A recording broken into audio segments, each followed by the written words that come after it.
ఒక చిన్న గ్రామంలో ఒక పెద్ద చెట్టు కింద ప్రశాంతంగా కూర్చొని ధ్యానం చేస్తున్నాడు గౌతమ బుద్ధుడు. రోజులు గడుస్తున్నా ఆయన అదే శాంతిలో ఉండేవారు.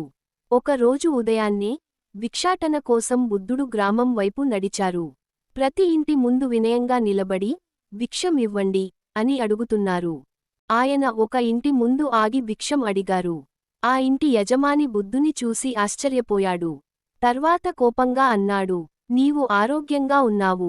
కాళ్ళు, చేతులు బాగానే పని చేస్తున్నాయి కదా. అయితే ఎందుకు అడుగుతావు?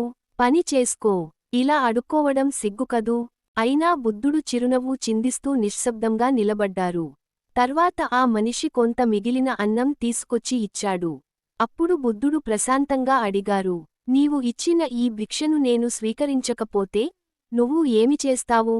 ఆ యజమాని జవాబు ఇచ్చాడు, ఏముంది, దాన్ని తిరిగి ఇంట్లో పెట్టుకుంటాను. బుద్ధుడు నవ్వి మెల్లగా అన్నారు, అలాగే నీవు ఇప్పుడే నన్ను తిట్టిన మాటలన్నీ కూడా నేను స్వీకరించలేదు.